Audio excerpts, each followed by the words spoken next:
The galaxy was theirs. They thought we were gone. Until now. Part 1.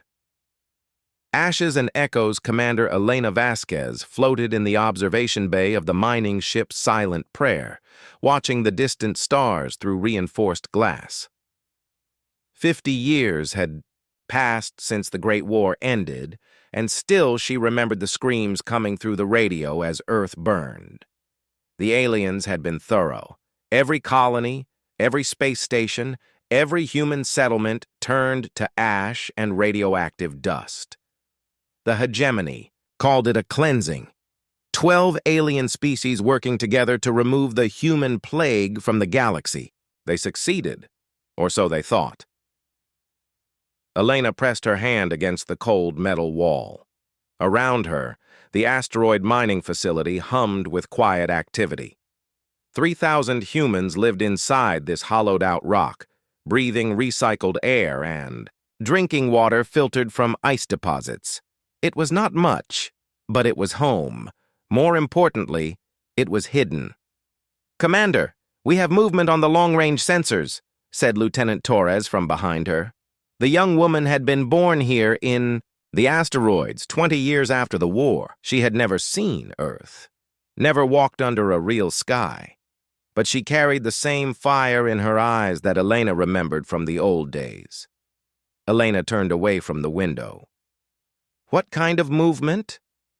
"Hegemony patrol. 3 ships, probably Vorthak. Design. They're scanning the outer system, but staying far from our position." Elena nodded. The Vorthak were the crystalline beings who led the hegemony.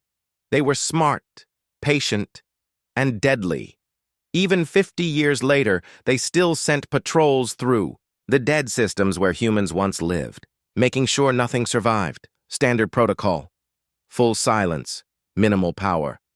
They'll move on in a few hours. Torres hesitated. "Commander, there's something else. We received a message from Ghost Fleet 7. They found something." Elena felt her heart speed up. The Ghost Fleets were scattered across the galaxy's edge, hidden bases and ships that survived the war. Each one was independent, self-sufficient, and completely invisible to hegemony sensors. They had learned hard lessons about staying alive. What did they find? A hegemony research station. Abandoned, but the computers are still active. Captain Morrison thinks we can learn something useful. Elena walked to the command center, her magnetic boots clicking softly on the metal floor. The asteroid base was built like a maze, with narrow corridors and hidden passages. If the aliens ever found them, they could hold out for months in these tunnels. The main control room was small and cramped, filled with salvaged equipment and improvised systems. Every piece of technology here had been stolen, traded, or built from scratch. Humans had become very good at making something from nothing. "Show me," Elena said. The main screen flickered to life, showing a message from Captain Jake Morrison. His face looked tired, marked by decades of fighting and hiding. Like all the survivors, he carried the weight of their lost world. "Elena, we hit the jackpot. This research station has data on hegemony fleet movements, trade routes, even some of their military codes." "But that's not the best part." Morrison paused, and Elena could see excitement in his eyes. "They're fighting among themselves. The Vorthak and the Zephyrians are having territorial disputes. Some of the smaller species want to leave the hegemony. Without us as a common enemy, they're starting to remember why they hated each other." Elena smiled for the first time in weeks. This was the opportunity they had been waiting for. The hegemony was strong when united, but cracks were appearing. "There's more," Morrison continued. "We found records of their resource surveys. They've mapped every asteroid field, every dead planet in former human space. They think they know where everything is. But they don't know about us," Torres said quietly. "No," Elena replied. "They don't know about any of us." She thought about the other hidden bases scattered through the galaxy. Ghost Fleet 3 lived in the hulks of old battleships, drifting in dark space between stars. Ghost Fleet 5 had built their home inside a gas giant's storms, invisible to outside sensors. There were dozens of groups, maybe hundreds, all staying, quiet and patient. For 50 years, they had been learning. Every piece of alien technology they could steal or salvage was studied, reverse-engineered, and improved. Every hegemony ship they observed was cataloged, its weaknesses noted. Every alien they encountered was watched and recorded. The survivors were no longer the same humans who had fought the Great War. They were harder, smarter, and infinitely more dangerous. The war had burned away everything soft and weak, leaving only the essential core of human determination. Elena looked around the control room at her people. Lieutenant Torres at the communications station, her fingers dancing over controls built from 3 different alien technologies. Chief Martinez working on a new type of scanner that could see through hegemony stealth fields. Dr. Patel analyzing biological samples from a dozen alien species looking for weaknesses. They were all children of the war, born in hiding or raised in exile. They knew no other life than this constant struggle for survival. But they also knew something the hegemony had forgotten. Humans were very good at adapting. "Commander," said Chief Martinez, looking up from his work, "I've been thinking about Captain Morrison's report. If the hegemony is having internal problems, maybe it's time to remind them why they worked together in the first place." Elena raised an eyebrow. "Explain." "They united to fight us. Without that threat, they're falling apart. But what if the threat came back? What if they realized we never left?" Torres turned from her station. "You mean reveal ourselves? That's suicide. They have thousands of ships, millions of soldiers." "No," Elena said slowly, understanding Martinez's thinking. "Not reveal ourselves. Remind them we exist. Small strikes, make them think, make them wonder." She walked to the tactical display, showing the local star systems in glowing dots. Red, markers indicated hegemony positions, green showed the hidden human bases. There were far more green dots than the aliens suspected. For 50 years, we've been watching and learning. We know their patrol routes, their communication schedules, their weaknesses. We know things about them they don't know about themselves. Elena turned to face her officers. These were the best humanity had left, shaped by decades of war and survival. They had been children when Earth died, but they had grown into something the hegemony never expected. Send a message to all ghost fleets. Tell them it's time to start Phase 1. "Phase 1 of what?" Torres asked. Elena smiled, and it was not a pleasant expression. "Phase 1 of reminding the galaxy that humans are still here. They thought they killed us all. They thought the galaxy was theirs." She looked back at the tactical display, at all those green dots hidden in the darkness. They were wrong. Outside the asteroid base, the hegemony patrol ships finished their scan and moved away, confident that this dead system held nothing of value. They were looking for threats they could see, enemies they could understand. They never noticed the small, dark shapes that detached from asteroids as they passed.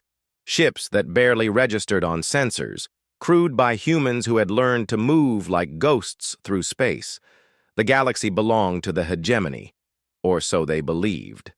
But the humans were still there, hidden in the dark places between stars, watching, waiting, planning, and now, finally, it was time to come home. Dr. Marcus Chen floated in zero gravity, surrounded by dozens of holographic displays showing hegemony ship movements across 3 star systems. Numbers scrolled past his eyes like digital rain, each data point representing months of careful observation. His monitoring station, hidden deep in the Kepler Nebula, had been watching the aliens for 5 years without being detected. "Pattern analysis complete," announced Arya, the artificial intelligence he had built from salvaged alien processors. "Hegemony Trade Route 17 shows a 43% decrease in traffic over the past 6 months. Marcus nodded, making notes on his tablet. The hegemony was having supply problems. Internal disputes meant less cooperation between species, which meant fewer resources moving through space. It was exactly the kind of weakness Elena Vasquez had ordered him to find. "Show me the Vorthak mining operations," he said. The display shifted, showing crystalline ships moving between asteroid fields. The Vorthak were always hungry for raw materials to feed their technology, but even their operations showed signs of strain. The Vorthak have reduced mining efficiency by 18%, Area reported. Analysis suggests they are diverting resources to internal security. Marcus smiled grimly. Internal security meant they were afraid of something. Maybe other hegemony species, or maybe they suspected humans were still alive. Either way, fear made them weaker. A soft chime indicated an incoming message. Marcus activated the secure communication system, and Captain Jake Morrison's face appeared on screen.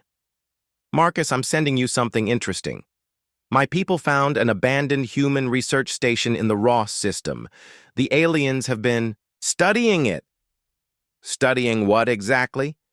Morrison's expression was serious. "Everything. Our technology, our biology, our culture. They're trying to understand how we think, how we fight. Problem is, they're using 50-year-old data." Marcus felt a chill of excitement. The hegemony was learning about humans, but they were learning about the wrong humans. The desperate survivors who had fled Earth were nothing like the hardened survivors living in the dark between stars. "Jake, I need you to leave some presents at that station. Nothing obvious, just some improvements to their research." "What kind of improvements?" "The kind that will teach them about the humans we've become." Morrison grinned. "I like the way you think. Morrison out." The communication ended, and Marcus turned back to his data. Somewhere in all these numbers and patterns was the key to the hegemony's defeat. He just had to find it. 3 days later, Captain Morrison guided his stealth ship Lazarus through the debris field that had once been Human Research Station Echo. The aliens had been thorough, cataloging every piece of wreckage, every damaged computer core. They wanted to understand their old enemy. "Sensors show no active surveillance," reported his pilot, Lieutenant Sarah Park. "But I'm reading trace emissions from their scanning equipment. They've been here recently." Morrison nodded. The hegemony was predictable in their thoroughness. They would return to scan for anything they might have missed. When they did, they would find Marcus Chen's little gifts. "Deploy the observation drones," Morrison ordered. "Microscopic level, full stealth mode. I want them embedded in the station's structure where the aliens won't notice." The drones were barely larger than bacteria, powered by ambient radiation, and completely invisible to hegemony sensors. Each one carried a sophisticated recording system that would document everything the aliens did and said. "Drones deployed, Captain. They're active and recording." "Good. Now let's leave our friends something to find." Morrison's crew had spent weeks preparing for this moment. They carried carefully crafted pieces of human technology, designed to look like random debris, but actually containing outdated information about human capabilities. The aliens would study these items and think they understood human strengths and weaknesses. They would be very wrong. "Sir, I'm detecting a hegemony science vessel approaching," Park announced. "Zephyrian design, probably here for another research sweep." Morrison felt his pulse quicken. The Zephyrians were hive-minded insects who thought in ways humans still didn't fully understand. But Marcus had been studying them for years, learning their patterns. "Take us to silent running. Minimum power, drift trajectory only. Let them come." The Lazarus went dark, becoming just another piece of debris in the vast field. Morrison watched through passive sensors as the alien ship approached. It was sleek and organic-looking, like most Zephyrian technology, with multiple sensor arrays extending from its hull. "They're beginning their scan," Park whispered. Morrison smiled. The aliens were scanning the research station with the same methodical precision they always used. Every surface, every component, Every piece of debris was examined and catalogued. They had no idea they were being watched and recorded by invisible human technology. For 2 hours, the Zephyrian ship methodically studied the station. Morrison's crew listened to their communications, translated by computers that had learned alien languages through decades of careful observation. "Fascinating," said the alien science officer. "These human tool-making patterns suggest limited adaptive capability. Their technology shows no evidence of advancement beyond pre-war specifications." Morrison had to suppress a laugh. The aliens were examining 50-year-old human technology and assuming it represented current human capabilities.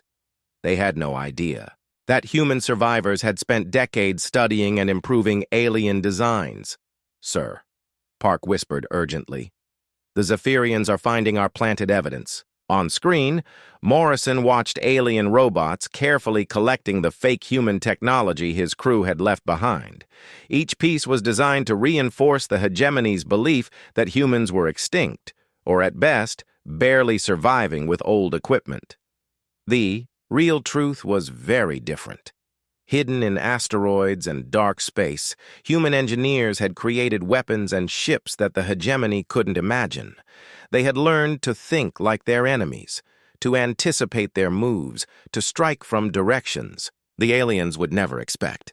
"They're finishing up," Park reported. "Looks like they're preparing to leave." The Zephyrian ship completed its scan and began moving away from the station. As it disappeared into hyperspace, Morrison felt a sense of satisfaction. Phase 2 of Elena's plan was working perfectly. "Set course for the rendezvous point," he ordered. "It's time to report back." The Lazarus powered up its engines and slipped away from the debris field, invisible to any watching sensors. Behind them, the abandoned research station continued to drift in space, now filled with microscopic human technology that would record everything the aliens did on their next visit. Marcus Chen received Morrison's report with growing excitement. The intelligence gathered from the Zephyrian research ship was incredible. Not only did they have detailed records of alien scientific methods, but they also knew exactly what the hegemony thought about human capabilities. "They think we're using 50-year-old technology," Marcus told Elena during their next secure communication. "They believe human survivors, if any exist, are barely functional."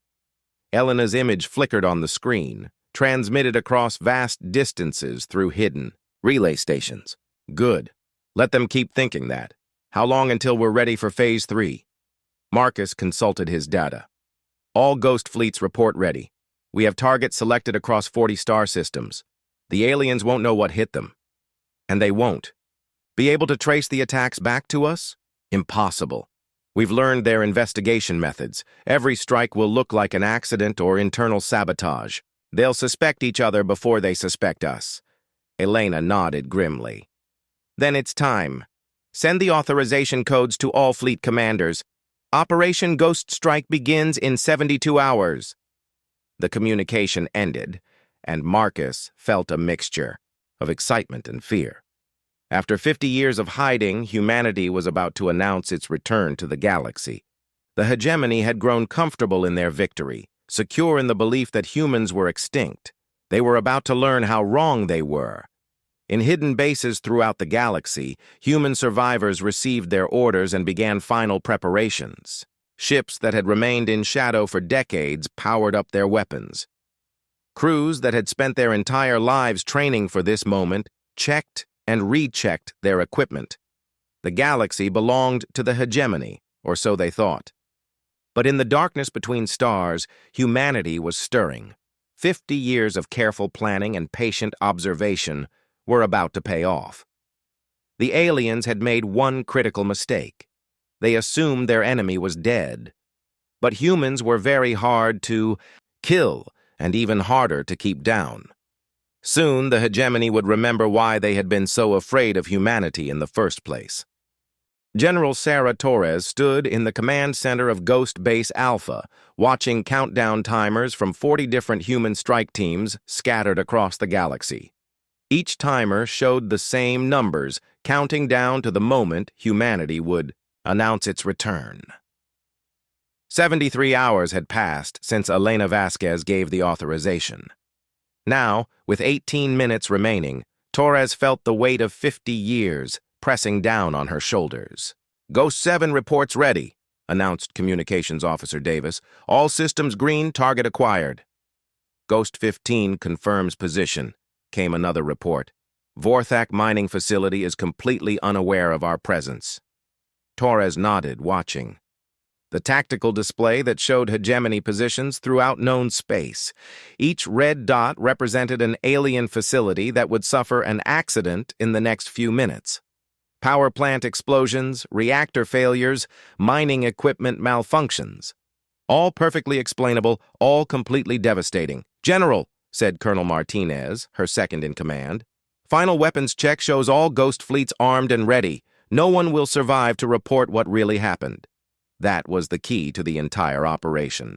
The hegemony had to believe these were accidents, at least initially.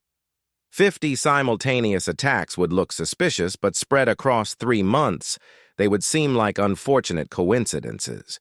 The aliens would investigate, of course, but they would find only evidence of equipment failures and bad luck. 10 minutes to execution, Torres announced. Throughout the command center, her staff made final preparations. These were all veterans of the Ghost fleets, humans who had spent their entire adult lives preparing for this moment. Ghost Base Alpha was built inside a rogue planet, a world that had been ejected from its star system millions of years ago. It drifted in the dark between stars, invisible to hegemony sensors, powered by geothermal energy from the planet's core. 300,000 humans lived here, the largest concentration of survivors in the galaxy. Ghost 22 reports an issue, Davis said suddenly. "They're detecting increased hegemony patrols near their target." Torres frowned. Ghost 22 was targeting a Zephyrian research facility in the Centauri sector. If the aliens had increased security, it could mean they suspected something. "Tell Ghost 22 to abort if the risk is too high. We can hit that target during the second wave." "Yes, General." Torres returned her attention to the main display. The hegemony controlled almost 3,000 star systems, with major facilities in each one. Humanity was about to remind them that space was very large, and they couldn't watch everything at once. 5 minutes to execution. Captain Lisa Chen guided her stealth bomber through the asteroid field surrounding the Vorthak crystal harvesting station. The facility was enormous, a glittering structure that stretched across multiple asteroids, connected by force field bridges and magnetic channels.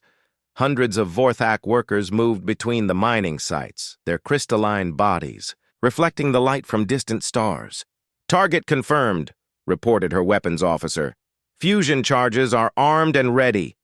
Chen had been born on Ghost Base Alpha, raised in the tunnels and chambers of the hidden world. She had never seen Earth, never walked under a natural sky, but she carried the memories of her species like a sacred flame. Everything she knew about her homeworld came from stories told by the survivors, images preserved in hidden archives, dreams of a blue world that no longer existed. The Vorthak had been instrumental in Earth's destruction. Their crystal technology powered the weapons that burned human cities. Their ships carried the troops that hunted down the survivors. Chen had spent 15 years training for this moment, learning every detail of Vorthak technology and tactics. 60 seconds to target, she announced. Her ship, the Retribution, was barely visible to sensors, its hull coated with materials that absorbed electromagnetic radiation. The engines ran silent, using reaction mass expelled at temperatures close to absolute zero. It was technology the hegemony had never seen, developed by humans who had learned to hide in the dark. 30 seconds. Chen watched the crystal facility grow larger on her screen. Inside that structure, Vorthak technicians processed raw materials that would become weapons and ships for the hegemony fleet. After today, they would process nothing ever again. 10 seconds. 5, 4, 3, 2, 1. Execute. The fusion charges shot from her ship like tiny stars, too small and fast for the Facilities sensors to detect. They penetrated the crystal structure and embedded themselves deep in the mining equipment, where they would detonate in exactly 17 minutes. Charges deployed successfully. Beginning withdrawal. Chen piloted her ship away from the facility, maintaining the same slow, careful approach that had brought her here undetected. Behind her, the Vorthak continued their work, unaware that their facility had just been sentenced to destruction. 17 minutes later, the fusion charges exploded simultaneously. The blast looked exactly like a catastrophic failure in the facility's main reactor, the kind of accident that happened when safety protocols were ignored or equipment was poorly maintained. The entire station vanished in a ball of superheated plasma, taking 600 Vorthak workers with it. Similar explosions occurred throughout hegemony space. A Zephyrian ship construction facility suffered a reactor overload. A Catherian supply depot experienced an ammunition accident. An Altarian communication station had a power surge that destroyed its main transmitter. 50 facilities destroyed in the span of an hour, scattered across dozens of star systems. Each explosion looked completely different. Each had a perfectly reasonable explanation. But the cumulative effect was devastating. Admiral Zektar of the Zephyrian 4th Fleet received the first reports while inspecting a new battleship at Rigel Station. His insectoid features remained impassive as the casualty reports scrolled across his screen, but his compound eyes flickered with growing concern. 17 separate incidents in the past hour, reported his intelligence officer. All appear to be accidents, but the timing is unusual. Zektar studied the data with the methodical precision of his species. The Zephyrians thought differently than humans, processing information through a collective consciousness that could analyze patterns no individual mind could see. That collective intelligence was now focused on a disturbing possibility. "Show me the locations," he ordered. A star map appeared showing the destroyed facilities marked in red. At first glance, they seemed randomly distributed throughout hegemony space, but as Zektar studied the pattern, he began to see something troubling. "These facilities are all in former human territory," he observed. His intelligence officer buzzed. "Agreement." "Correct, Admiral. All incidents occurred in star systems that were occupied by humans before the Great War." Zektar felt the collective mind of his species stirring with unease. 50 years had passed since the humans were exterminated. But the Zephyrians still remembered how dangerous they had been. Clever, adaptable, unpredictable. Even united, the hegemony had barely managed to defeat them. "Begin immediate investigation of all incident sites," he ordered. "I want forensic teams, sensor sweeps, everything. If these are not accidents, I want to know what caused them." "Yes, Admiral." "Should we alert the other hegemony fleets?" Zektar hesitated. If he raised an alarm based on suspicion alone, the other species would mock Zephyrian paranoia. But if he was right, if somehow humans had survived and were striking back, then the hegemony needed to know immediately. Send a priority message to all fleet commanders. Inform them of the incidents and recommend increased security in former human systems. Do not speculate about the cause, but suggest they review their defensive protocols. As his orders were transmitted throughout hegemony space, Zektar continued studying the incident reports. The collective mind of his species was analyzing every detail, looking for patterns and connections that individual consciousness might miss. What they found was disturbing. Each explosion showed signs of precise targeting, hitting exactly the most vulnerable points of each facility. The timing was too perfect, the damage too complete. These were not accidents, but if they were attacks, where had they come from? Hegemony sensors had detected no enemy ships, no weapons fire, no hostile activity of any kind. The facilities had simply exploded from within, as if sabotaged by invisible enemies. General Torres watched the hegemony's response from her command center on Ghost Base Alpha. Their communications were partially encrypted, but human code breakers had been studying alien languages for 50 years. They could read enough to understand that the enemy was becoming suspicious. Zektar is smart, Colonel Martinez observed. He's not buying the accident theory. Good, Torres replied. Let him suspect. Let them all suspect. Suspicion will make them turn on each other. She was right. Already the hegemony's fragile unity was showing cracks. The Vorthak blamed poor Zephyrian security for the incidents. The Zephyrians questioned Cytherian equipment maintenance. Smaller species began to wonder if their allies were sabotaging them to gain advantage in territorial disputes. General, we're receiving reports from all strike teams. Phase 1 is complete with 100% success. No human casualties, no evidence left behind. Torres smiled grimly. 50 years of careful planning had paid off perfectly. The Hegemony W.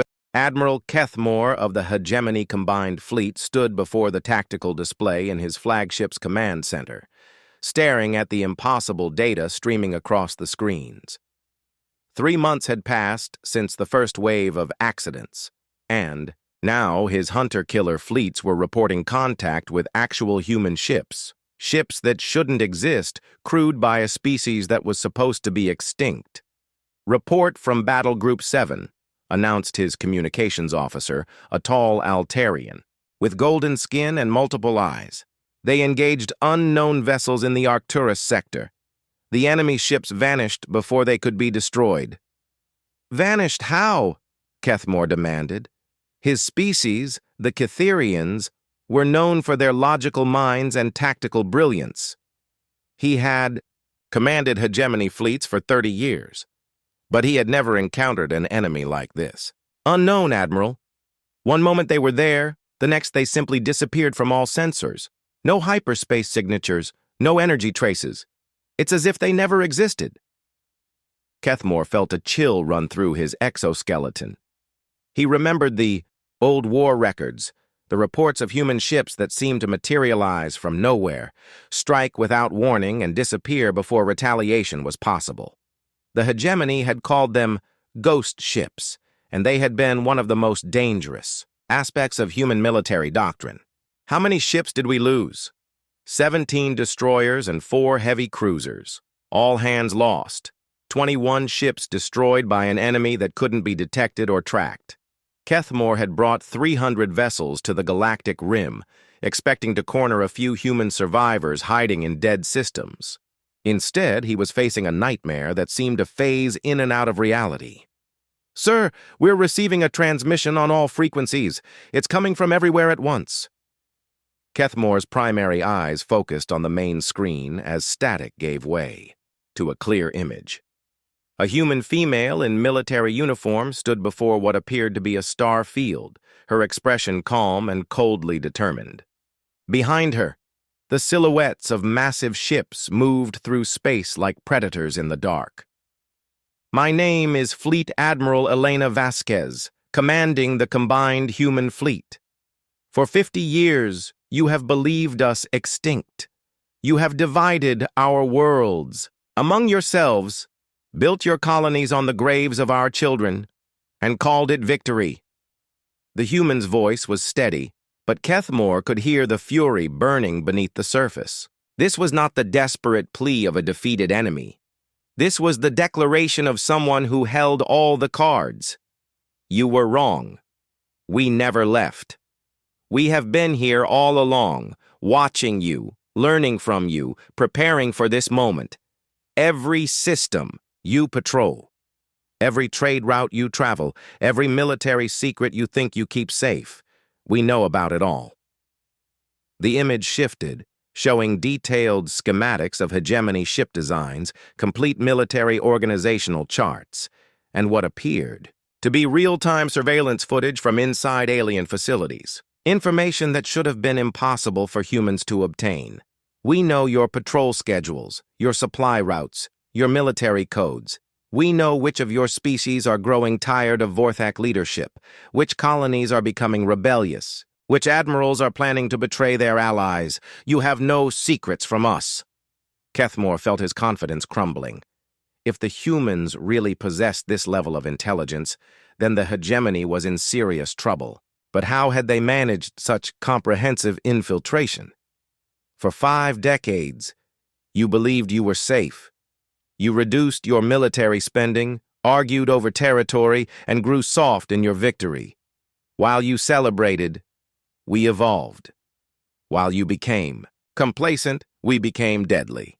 The image changed again, showing human ships unlike anything in the war records. These vessels were sleek and predatory, their hulls seeming to bend light around them. They moved through space with impossible grace, leaving no energy signatures that hegemony sensors could detect. We are not the same humans you fought before. We have learned your strengths and weaknesses, studied your technology, and adapted it to our purposes. We have become something you cannot understand, cannot predict, and cannot defeat. Admiral Vasquez stepped closer to the camera, her eyes burning with cold fire. The galaxy does not belong to you. It never did. You stole it from us, but theft is not ownership. Today, we begin taking it back. The transmission ended, leaving Kethmore staring at a blank screen. Around him, his bridge crew exchanged nervous glances. The Catherians were not given to fear, but this human's calm confidence was more terrifying than any threat or boast. "Admiral," said his tactical officer, "we're detecting massive energy signatures throughout the system. Multiple contacts approaching from all vectors." Kethmore turned to the sensor displays, and his blood went cold. His screens showed dozens of contacts materializing from what had appeared to be empty space. Human ships, moving in perfect formation, surrounding his fleet like hunters closing in on prey. "Battle stations! All ships, prepare for combat!" The hegemony fleet moved into defensive positions, their weapons charging and shields activating. 300 ships, the most powerful vessels in the alien alliance, ready to fight for their lives. But as Kethmore watched the approaching human fleet, he realized they were not attacking conventionally. The enemy ships seemed to phase in and out of reality, appearing solid one moment and transparent the next. Hegemony weapons targeted them, but the energy beams passed through empty space. "Sir, our weapons cannot lock onto the enemy ships. They're not registering as solid matter." "Impossible! Nothing can phase through normal space like that." But even as Kethmore spoke, he watched human ships move through his formation like ghosts.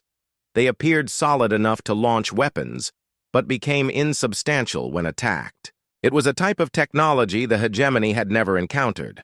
The first human attack came without warning. Brilliant energy beams emerged from ships that barely registered on sensors, striking hegemony vessels with surgical precision. Not random, firing, but carefully aimed shots that hit exactly the right spots to cause maximum damage. "They're targeting our reactor cores," shouted the engineering officer. "Every hit is perfectly placed." Kethmore watched in horror as his ships began exploding around him. The humans weren't just attacking randomly. They knew exactly where to hit each vessel for maximum effect. They had detailed knowledge of hegemony ship designs, down to the placement of every critical system. "How do they know our ship specifications so precisely?" His question was answered when one of his destroyers exploded, and the debris field revealed something impossible. Embedded in the wreckage were tiny mechanical devices, smaller than grains of sand, that had clearly been monitoring the ships. "Internal systems for years." "Admiral, those are surveillance devices. They've been inside our ships, watching everything." The full scope of human infiltration hit Kethmore like a physical blow. For decades, maybe since the end of the war, humans had been placing microscopic spies throughout hegemony space. Every ship, every station, every facility had been compromised. Emergency hyperspace jump. All ships, escape vector 77 Alpha. But as his fleet tried to flee, they found their escape routes blocked. Human ships appeared at every hyperspace jump point, forcing the hegemony vessels back into the killing ground. "Sir, they're not trying to destroy us completely. They're herding us toward the edge of the system." Kethmore studied the tactical display and realized his tactical officer was right. The humans could have annihilated his entire fleet, but they were deliberately allowing some ships to escape. They wanted survivors to carry word of this defeat back to hegemony space. "They want us to run." he said quietly. "They want us to tell the others what happened here." The battle continued for 6 hours, but it was never really a battle. It was a demonstration. The humans showed the hegemony exactly how outmatched they were, how completely their security had been compromised, how thoroughly they had been infiltrated and studied.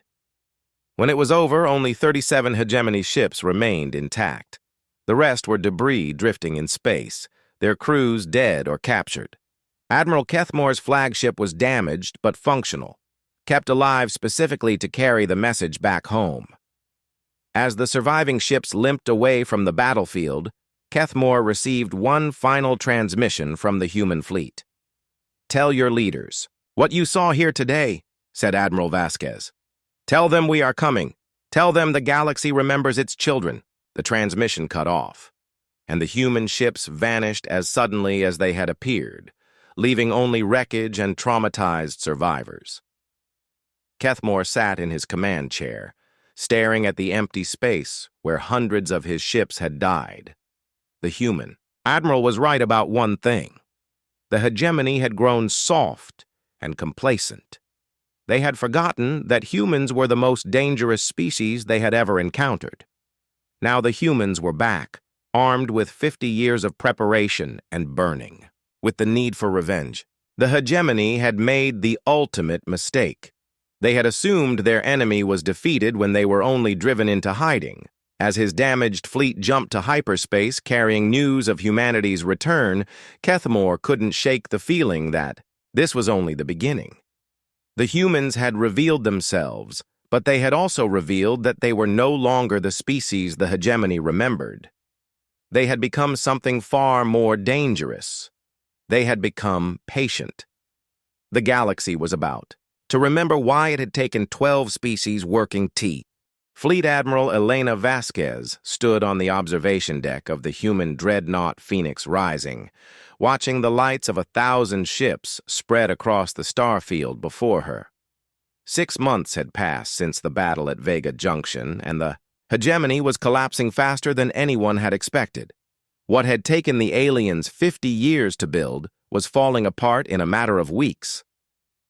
"Admiral, we're receiving surrender requests from the Altarian 7th Fleet," reported Captain Morrison, now serving as her fleet coordinator. "They're offering to withdraw from all former human systems in exchange for safe passage." Elena nodded without taking her eyes off the view. The Altarians had always been the most practical members of the hegemony. When faced with overwhelming force, they chose survival over pride. Grant their request. Let them go home.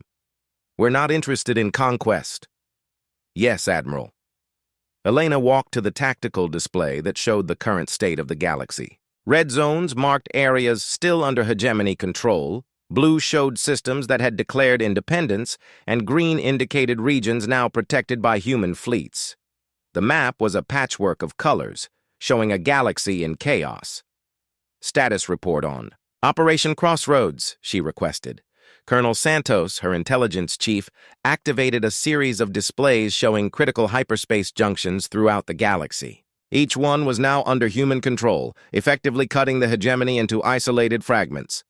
"All major trade routes are secure, Admiral. The Vorthak can no longer move supplies to their outer colonies. The Zephyrian hive clusters are cut off from their industrial centers. Within a month, they'll be forced to negotiate." Elena studied the data with satisfaction. This was exactly the strategy they had planned during those long years in hiding. Don't try to match the hegemony ship for ship. Instead, cut them apart and let them collapse from within. What about the Catherians?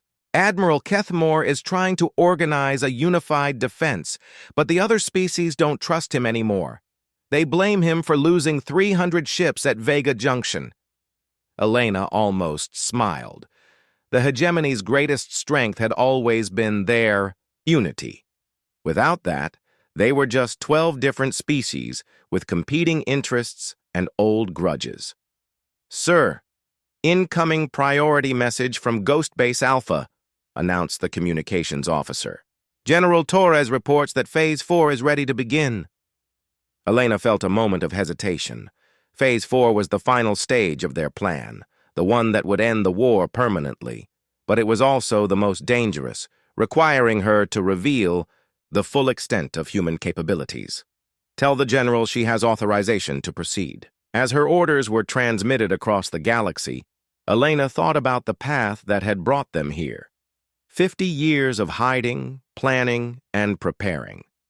50 years of watching their enemies grow comfortable in stolen territory. 50 years of turning children born in asteroids and hidden bases into the most effective military force the galaxy had ever seen. Dr. Marcus Chen worked frantically in his laboratory aboard the research vessel Darwin, preparing the final components of humanity's ultimate weapon. Not a bomb or a gun, but information. Pure, devastating truth that would shatter the hegemony's last hopes of resistance. Upload complete, announced Aria, the AI that had helped him monitor alien communications for years. All data packages are ready for transmission. Marcus looked at the master file that contained everything humans had learned about the hegemony over 5 decades. Every military secret, every political scandal, every hidden weakness they had discovered through patient observation. But more than that, it contained proof of something the alien species had been trying to hide from each other. "Are you certain about these genetic analyses?" he asked Aria. "Certainty at 97.4%. The Vorthak have been secretly sterilizing Zephyrian colonies for the past 20 years. The Catherians have been supplying weapons to rebel groups in Altarian space. The Zephyrians have been conducting biological experiments on captured members of other species." Marcus nodded grimly. Each member of the hegemony had been betraying the others while maintaining a facade of unity. The humans had documented it all, and now they would use that knowledge to destroy their enemies without firing another shot. Begin transmission to all hegemony worlds. Let them see what their allies have really been doing. Across hegemony, space, the information burst reached every planet, every station, every ship simultaneously. Decades of carefully hidden secrets were laid bare in an instant. Species that had fought together against humanity discovered that their allies had been plotting against them all along. The reaction was immediate and explosive.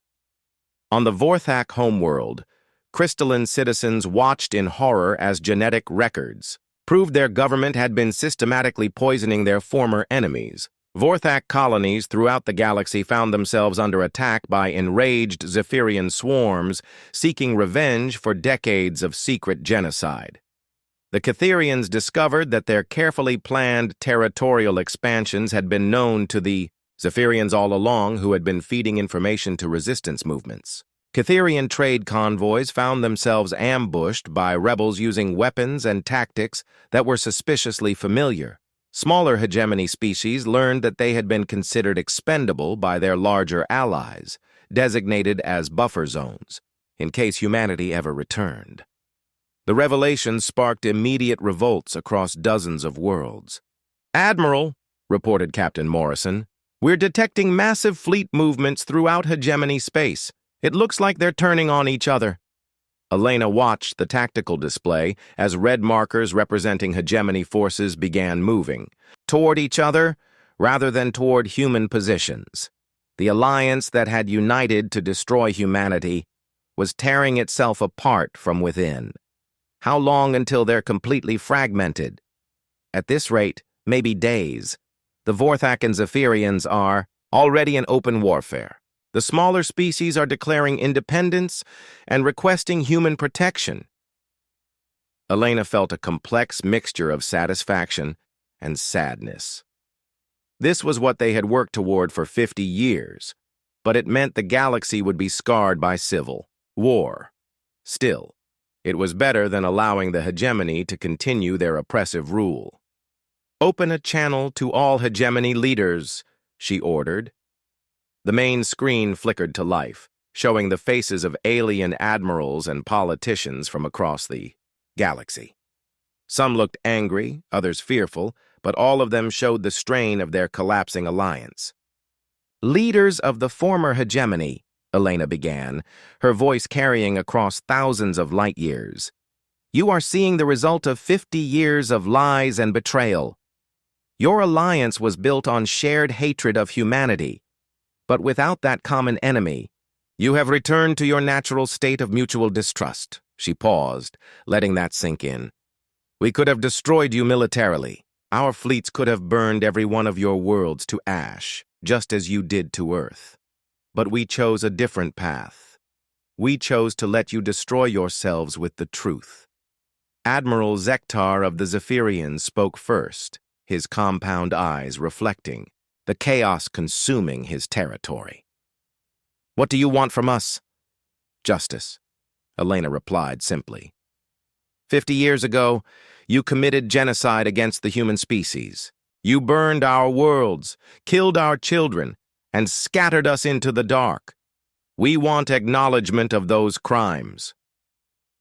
And if we provide this acknowledgement? Asked a Vorthak delegate, her crystalline voice sharp with desperation. Then we will help you rebuild. The galaxy is large enough for all of us, but only if we can learn to coexist peacefully. It was a generous offer, considering what the aliens had done to humanity. But Elena had learned something during their long exile. Revenge was satisfying, but justice was better. The goal was not to replace one oppressive empire with another, but to create something new. Over the following weeks, the hegemony formally dissolved. The surviving member species signed individual peace treaties with humanity, acknowledging their war crimes and agreeing to reparations. Some worlds chose to remain independent, others requested to join the growing human commonwealth, and a few species began exploring the possibility of true cooperation rather than domination. Elena stood once again on the observation deck of the Phoenix Rising, but this time she was not alone. A small girl with dark hair and curious eyes pressed her face against the transparent aluminum, watching the stars with wonder. "Grandma Elena, is that where Earth used to be?" asked the child, pointing toward a distant star system. Elena felt a familiar pang of loss, but also something new. Hope. This child, her great-granddaughter, would grow up in a galaxy where humans were no longer hunted refugees. She would have choices that Elena's generation never had. Yes, little one. That's where our story began, a long time ago. Will we ever go back there? Elena smiled, placing her hand on the girl's shoulder. Maybe someday. The radiation is finally clearing, and our scientists think the planet might be habitable again in another century or two. The child nodded solemnly, then brightened. When I grow up, I want to be a starship captain like you. Maybe you will be. The galaxy is full of possibilities now. As they watched the stars together, Elena reflected on the long journey that had brought them here. The aliens had thought the galaxy was theirs. They had thought humanity was gone forever. They had been wrong about everything. Humans were still here, still exploring, still reaching.